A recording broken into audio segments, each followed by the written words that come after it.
حضرات جو ہدایات دے رہے ہیں ان ہدایات کا ہمیں خاص طور سے خیال رکھنا ہے اور ان پر عمل کرنا ہے۔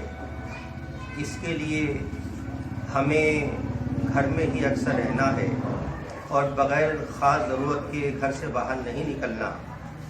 گھر سے باہر خاص ضرورت میں نکلنا ہو، ضرورت پوری کر کے جلدی گھر واپس آئیں اور اپنا وقت گھر میں گزاریں۔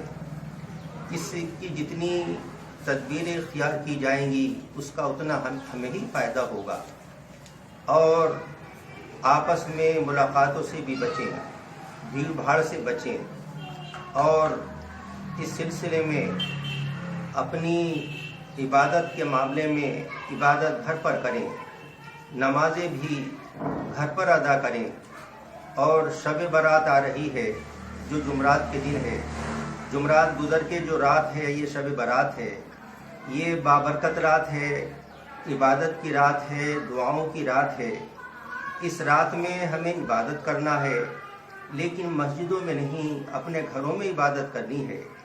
اپنے گھر پر رہ کر اللہ کی عبادت کریں، اللہ کا ذکر کریں، قرآن پاک کی تلاوت کریں، دعاؤں کا اہتمام کریں۔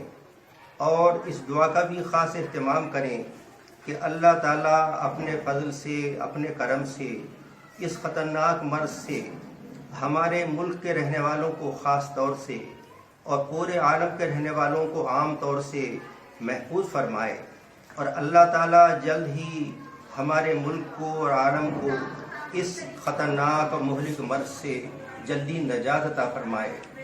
اس کے لیے ہمیں دعائیں خوب کرنی ہیں اور اس مبارک رات میں بھی کرنی ہے۔ اس مبارک رات میں ہم گھر میں ہی رہ کے عبادت کریں، آتش بازی سے بچیں اور قبرستان جانے سے بھی بچیں۔ قبرستان کے حضرات کو، مردوں کو ہمیں ثواب پہنچانا ہے تو وہ اپنے گھر میں رہ کے پہنچائیں۔ اس کے لیے آسان شکل یہ ہے کہ 3 مرتبہ الحمد شریف پڑھیں، 12 مرتبہ قل هو اللہ شریف پڑھیں، اور اول آخر 3 مرتبہ درود شریف پڑھیں، اور اس کا ثواب قبرستان کے حضرات کو پہنچا دیں، مردوں کو پہنچا دیں۔ اس رات میں جانا اگرچہ قبرستان میں مستحب ہے، لیکن چونکہ یہ خطرناک مرض چل رہا ہے، اس کی وجہ سے ہمیں قبرستان نہیں جانا، اپنے گھر پر رہتے ہوئے ہی مردوں کو ثواب پہنچانا ہے۔ اور اس سلسلے میں احتیاطی تمام تدبیریں ہم کو اختیار کرنی ہیں۔ ہمارے ڈاکٹر حضرات، حکومت کے ذمہ دار حضرات، اس سلسلے کے جو ماہر حضرات ہیں، وہ جو ہمیں تدبیریں بتلا رہے ہیں، ان تدبیروں کا ہمیں خاص خیال رکھنا ہے، اس کے خلاف کچھ نہیں کرنا۔ حتیٰ کہ مذہبی امور کو بھی ہمیں گھر میں رہتے ہوئے انجام دینا ہے۔ اگر ہم صحت مند رہے، ہمارا ملک صحت مند رہا، تو بہت موقع ہیں کہ ہم باہر مسجدوں میں نکل کر اور دوسرے موقعوں پر نکل کر ہم عبادت کر سکتے ہیں۔ اب ہمیں احتیاطی اعتبار سے گھر میں ہی عبادت کرنی ہے، شب رات کے موقع پر بھی اور موقعوں پر بھی، اور 5 وقت کی نمازیں بھی ہمیں اپنے گھر پہ پڑھنا ہے۔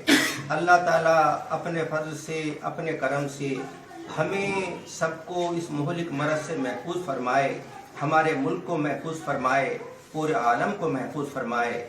وآخر دعوانا الحمدللہ۔